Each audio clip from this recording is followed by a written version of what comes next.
Hi, I'm Kate from Allilon Education. I hope you enjoy my tutorial on the wolf cut, which you can find on our subscription channel of Allilon Plus.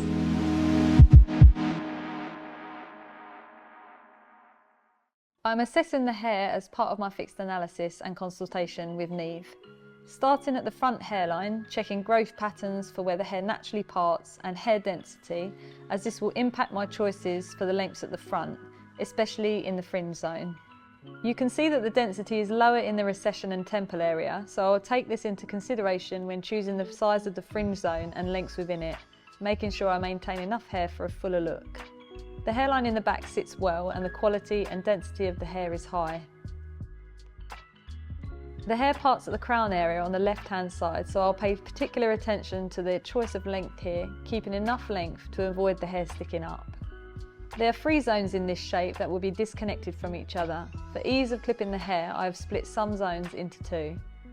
I'm starting with the front zone to establish the lengths around the face first. These are some of the shortest lengths within the shape, and I want to ensure I choose suitable lengths for Neve's face shape and features as discussed in the consultation.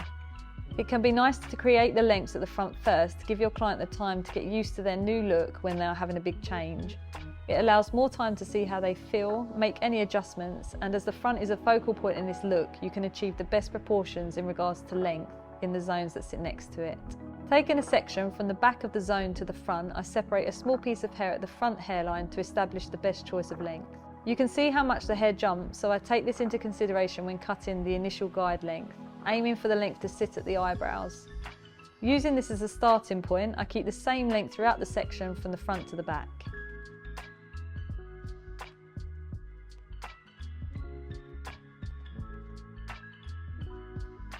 I want the lengths to get longer towards the jawline, so section 2 is parallel to 1 and moves towards it.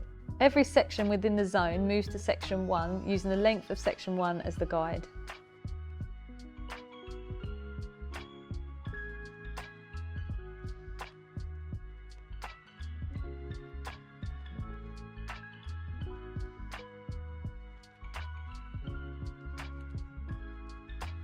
I repeat the same process on the other side.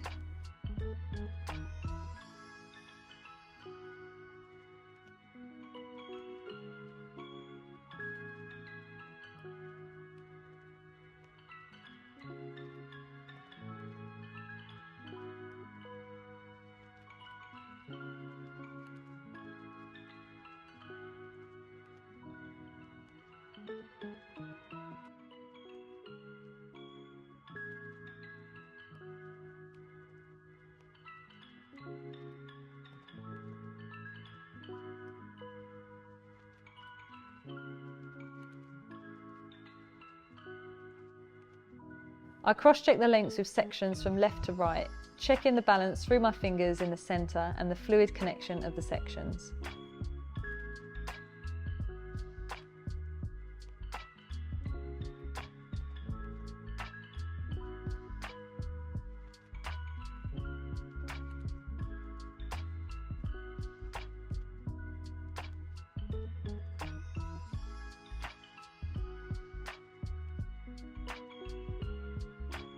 I also check the balance by lifting the hair from the same position on the head, bringing my fingers to the end of the hair and checking that they are at the same level in space.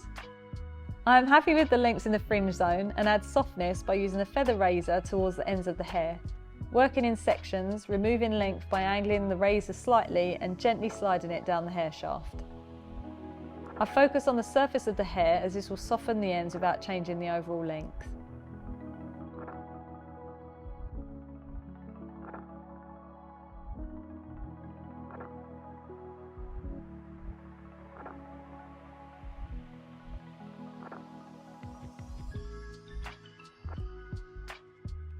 It's great to make any adjustments to the weight visually once the hair is positioned around the face and see how your client is feeling about the lengths.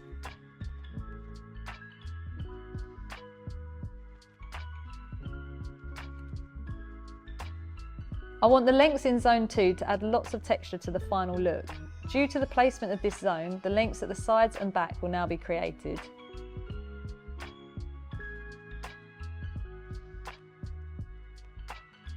To make sure the length I choose will work well, I allow the hair to sit at natural fall and position my fingers at the point I want the length to sit in relation to zone 1. Lifting the hair to where I will cut it, I create a small guide at the chosen length. I approach the length at the crown and bottom of the zone in the same way, understanding where I want the length to sit in relation to zone 3, which will be the external length. Once I have the 3 guide points, I connect from the bottom to the crown and the crown to the front.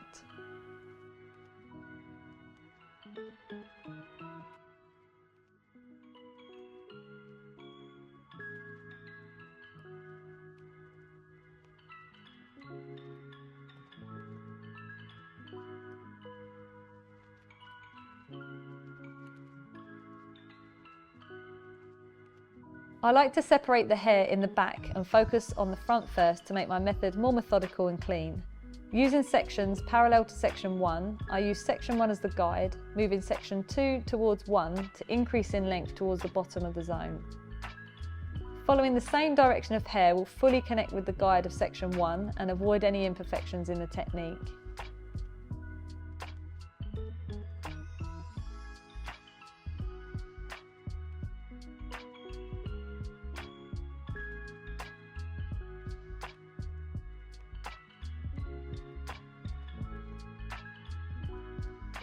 Every section in zone 3 is cut at section 1, creating a drastic increase in length which will create a more fluid look as zone 2 falls over zone 3.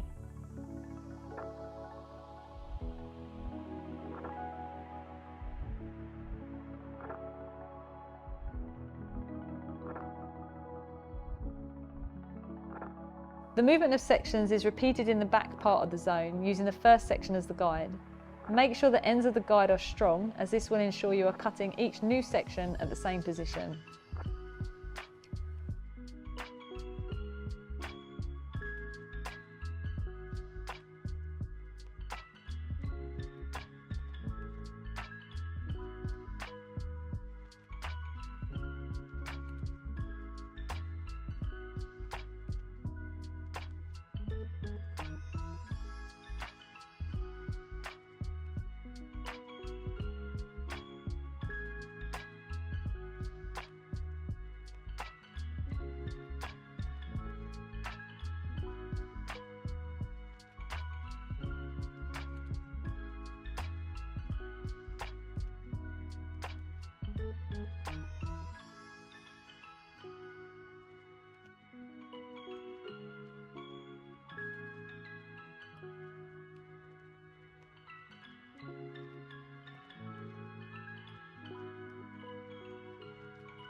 I now cross-check the first side of the zone using horizontal sections.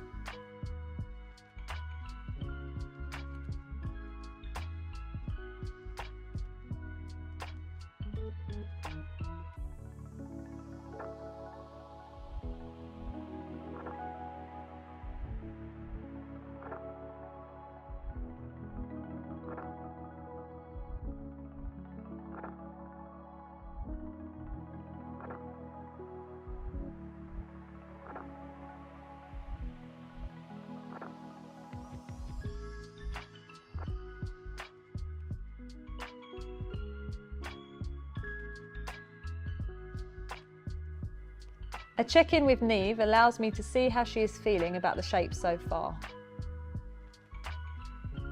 I use the same method on the other side for creating the lengths and cross-check-in.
When I'm in the salon, aside from the strength in the ends of the hair in the guide, I like to use the mirror to make sure I'm cutting the hair at section 1. I can clearly see this in the mirror by using clean sections and the scalp line on the side of section 1 as a stopping point. Remember to use the same direction of hair for cross-checking as you use when cutting the hair. Check one section at a time to clearly check the lengths.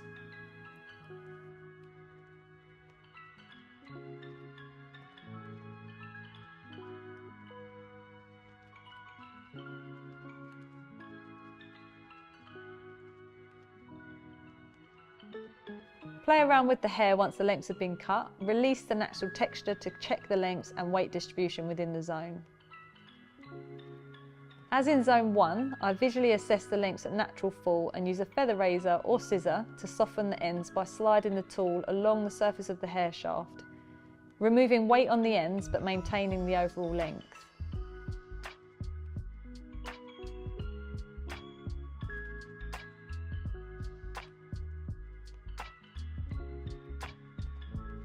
Releasing zone 3, I add some oil milk to dampen the hair and remove the false texture created from the plait.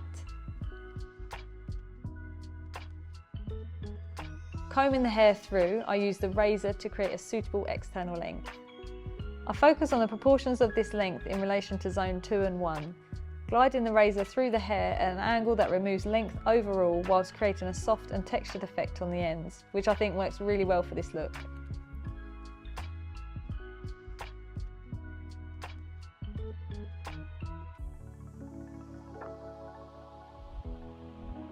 I work in columns around the head, constantly checking the balance through my fingers and visual assessment.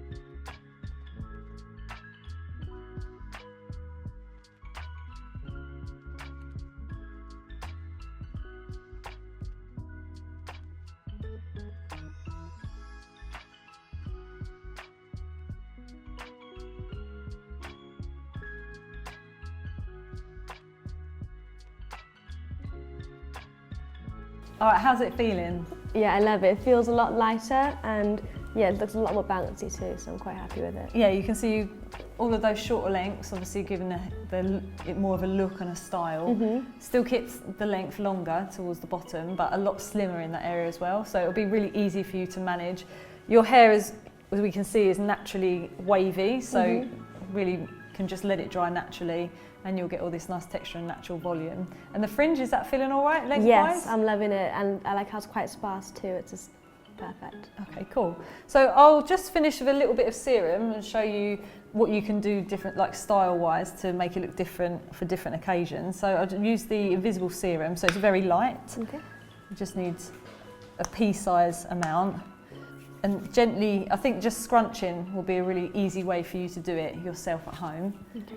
Gently scrunching in. It will help to define the texture, and you can also smooth over any little flyaway hairs. So a little scrunch all the way through to the back. You can, as you're leaving your hair to dry, if you like it tucked behind your ears, you can tuck that bit, and then that will naturally start to dry with a little bit of a bend as well, so it's more likely to stay put. Okay. And then if you grab the mirror, okay, you've got the mirror there, I'll just show you the shape from the side. So if you want to hold that. Those shorter lengths there create a really nice shape in the back, and it gives you that volume. And it then again, just slimming down, we've taken a lot of length away towards the bottom, but it's a really cute shape. And again, tuck behind your ears, keeping the softness of the fringe out. After showing Neve the finished look in the mirror, I gave her some time to play around with her new look.